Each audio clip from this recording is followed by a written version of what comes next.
Hello again, it's Joe V from 4x5 Photography. You know, we've been working through a number of videos, and the goal has been to really show you all of the required elements to get you from capturing an image to printing them. And so we've got a little celebration going on here today because this is really the last video on your large format kit.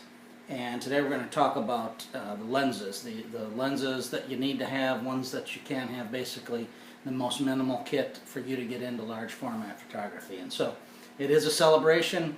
After this we'll move into the next phases. We've got one more video on exposure, and then we'll start talking about developing film and printing.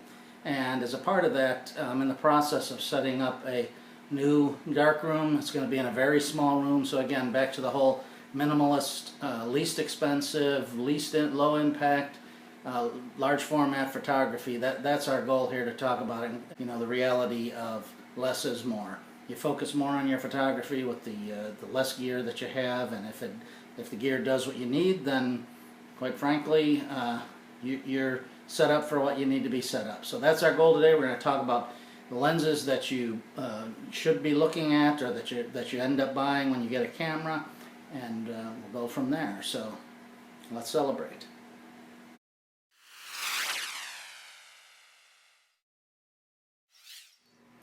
Okay, to start this discussion, let's first talk image circles. So what I've got here is obviously a piece of exposed 4x5 film, and on here I've got some approximations of comparison of what would be your sensor size on your full frame camera. Obviously 35mm determines that, and then if you've got a crop sensor it's even smaller.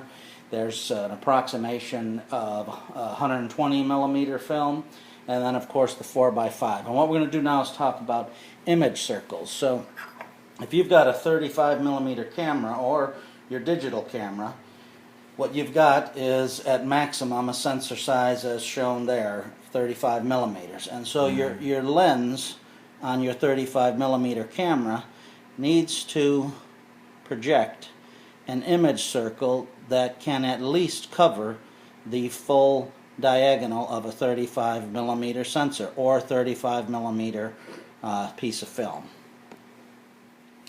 The same holds true now for 120mm, and so your image must project an image circle. I'll see if I can get it right here. There we go. Approximately big enough to cover the full frame of the film, or the full length and width of the film. And that's obviously the case then also for 4x5 inch film. And so most importantly, what you have to have first in your lens is an image, or an image circle, that covers the width and length, the diagonal of the film. And that's what a normal lens is. It's a lens that at the minimum covers a circle that would fully encompass the diameter of your film. Now, if you're shooting 35mm film or digital film, obviously you've got an image, or an image circle, that your lens reflects. Let me get the right one here so I can get it down. That has to cover the sensor or the film, otherwise you would get, as I'm trying to show here, vignettes on the corner. Okay? And that's fine for 35mm or for digital, because you've got basically a fixed plane. You're not adjusting the angle of the lens like we do in 4x5 photography, the most interesting of composition elements. In 4x5 photography, we've got to remember that our lens can rise, fall, shift left, right, and tilt and swing. And so what happens now is, if we project an image circle that's just the normal size, the normal lens length of 4x5 film, so that the film is fully encompassed, if we start to rise, fall, shift, tilt, forward or back, or swing, we can see how the normal lens size can basically create vignettes on our corners. If the image circle only encompassed a maximum the diameter of the film, we wouldn't have a lens that could support very many movements on a 4x5 camera. So the first important element to look at a lens when you're buying is, what is the size of an image circle? Now, an image circle is important for those movements. And so if you're just going to shoot 4x5 straight, you don't plan on using any movements, then obviously you don't need an image that projects a larger image circle.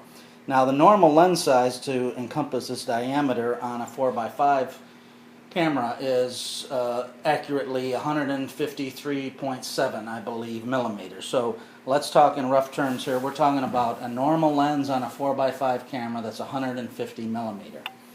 And that projects enough to cover the film. Now, when you buy a lens, you'll find information online, and the first thing that you're going to need to look at is, what is your image circle? Because what you're really looking for is an image circle that, when in the fixed location, parallel to the lens planes, parallel to the film plane, you want an image circle that's bigger, so that you can get some level, if I can show it here, some level of movement without vignetting on your film. And so when buying these lenses, that's the first thing you want to look at. And now, when you consider a lens like this that you're probably going to purchase or have included when you buy a 4x5 press camera in particular, this lens is going to have enough of an image circle to cover 4x5, and generally just a little bit of a larger image circle to encompass some movement on the camera.